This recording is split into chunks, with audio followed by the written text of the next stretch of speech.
Well, this chart shows how the atheists have rated the different states in America and how well they teach evolution. They think here in Florida we're doing a lousy job of teaching evolution. Yay. They think the folks in Minnesota, where I was yesterday morning, are doing a wonderful job teaching evolution. You ought to be ashamed of yourself in Minnesota. Get that junk out of your textbooks, okay? You can get creation materials and put them in your library. Bert Wagner up in Iowa, knows how to cut through all the red tape and get this done. Get a hold of Bert and say, well, how do I get public schools to accept creation books? One guy wrote me a letter and said, Dr. Hovind, your video series was bought for our local high school, Waverly High in Ohio. When I went to check out video number 5, I found someone had hidden the box of seminars and debates unopened and underneath a desk by a back wall. I was told by the librarian that she was told not to put them out for the students to find. My 18-year-old daughter witnessed this. We were very upset, but I was told it was proof that the enemy was trying to void and hide the truth. My daughter has since graduated and don't know if those tapes are available to students or not. So if you do donate something, be sure to check and make sure it is, kept on the shelf. I went to one big university one time and I spent probably an hour going through their computer search system looking for how many books they had on evolution. It was like 18 or 1900 books about evolution. And then I searched to see how many books they had about creation. This is a big university library. Not one book. I searched every author that I know, and I know most of them. I went to the librarian and I said, I noticed you got 1,800 books on evolution, but you don't have any books on creation. Why is that? She said, there is too a good book in here on creation. She said, I put it in here myself. It's from my church, the Watchtower Society. Oh, brother, we got one Jehovah's Witness book in here and 1,800 teaching evolution. And then they brag about being a liberal university and giving the kids a liberal education. You're lying. A liberal education is when you look at all sides. Let's just discuss all sides and then decide where the truth lies. They don't want to compare evolution with creation because evolution looks stupid next to the truth. There's some practical things we can do, folks, to fix this. Number one, you can demand that the schools cut out the pages with false information. You don't have to get creation in the schools and you don't have to get evolution out. Just simply get the lies out. You can tell them you want them to glue the pages together, or you can at least put a warning sticker in the front cover saying, kids, the information on page 97 is not correct. Or, list the pages. I volunteered many times, and I'll do it again. If you will send me your textbook, I will check the pages that need to be torn out. I'll make a tape recording while I'm traveling someplace, and I'll hand you the tape, and it'll say, the information on page 84 is wrong, tear that page out, and, page 217 is wrong, and I'll list the pages. And if you tore the pages out of the book, it won't cost the school 1 penny. I'll show you. It's so simple. Because the first objection they're going to say is, oh, this would cost the schools a lot of money. It won't cost them a penny. How many of you would volunteer to tear the pages out of the books and bring your own scissors? Let me see. There you go. So when you go to your school board, hand them a list of 500 names and say, these people are willing. When would you like it done? Won't cost a thing. Look, the book is not sacred. It's made out of paper, If you bought it, the county bought it, it belongs to the school. If you want to tear a page out, that's perfectly fine. I was in a debate with a professor at university. I was just speaking at UWF here a year or so ago, and I mentioned tear the page out of the book, and this one professor said, I don't think we should deface textbooks.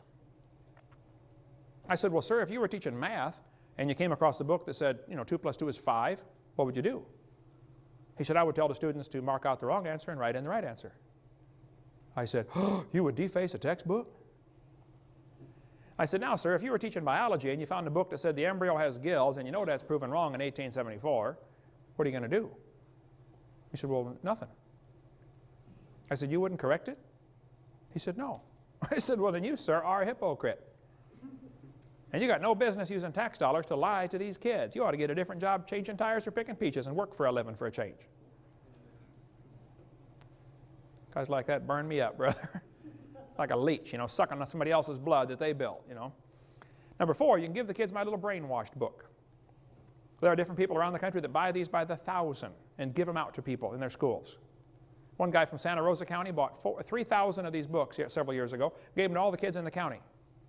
They're going to have a hard time teaching evolution for a while over there. Buy some books, or go to your school board and say, would you please vote to purchase this book to go along with our biology book so the kids can see the lies in their books? If the school board buys them, great. If you get them, more than 10, you get them for $1 a piece. If the school board says, no, we don't want those books in school, then you run a full-page ad in your paper, stop by the following address and pick up the book the school board banned. Now the kids will get it and read it. Yeah. Florida has a law. They've changed the number now. It used to be 233.09E, I believe, but they changed it so people couldn't find it, I guess. It's now Florida Statute 1006.35, accuracy of instructional materials. Do you know, state of Florida legislature can vote to recall books if they're not accurate. They can write letters to the publishers and demand that they change the books. The law is on the books, folks. The textbooks are supposed to be accurate, but they're not. They contain 50-some lies in every textbook I've seen. Get the pages out. Texas has a law requiring textbooks to be accurate. Wisconsin has a law requiring textbooks to be accurate. Alabama has a law that says textbooks shall be adequate and current. Well, if they're still teaching the baby has gill slits, they're not current. They're 128 years behind the times. Alabama used to have a sticker. They modified it now, watered it down some, but the sticker used to say, this textbook discusses evolution, a controversial theory. And students need to learn there's a difference between microevolution, which is a fact, and macroevolution, which is not a fact. Go Bama. California has a requirement, textbooks shall be factually accurate. Many states have this requirement, but they're just simply not enforcing it. Did you know the publishers will publish a special book just for our state? If the committee got together and said, look, Glencoe, we like your book, however, we want you to take out chapter 3. Or take out the following pages. Do you know how much money is spent just in one school district on textbooks? A publisher would be foolish not to turn down a contract for $750,000.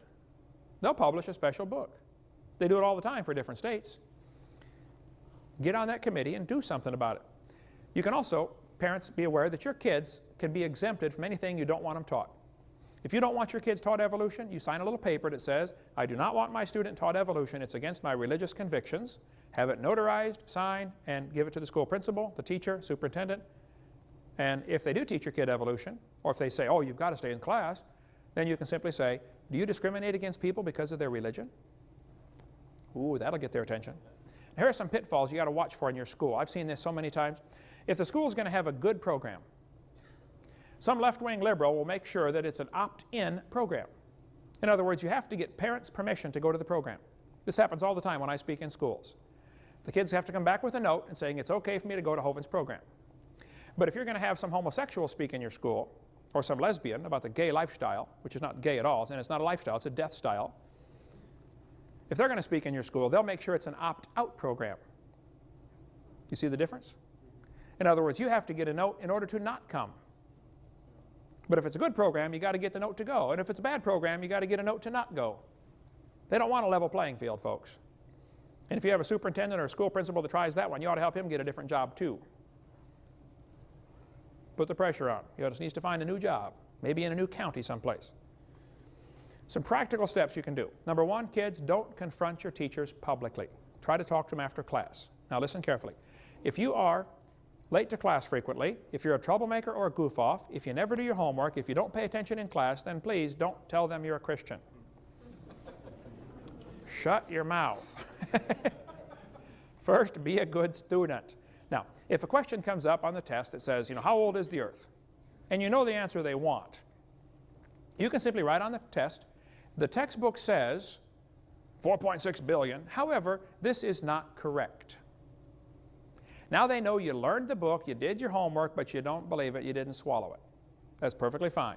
Number two, you can ask to be exempt. Now parents have to do this, the kids can't do it. I am not positive of that statement, but I believe it has to be done by the parents.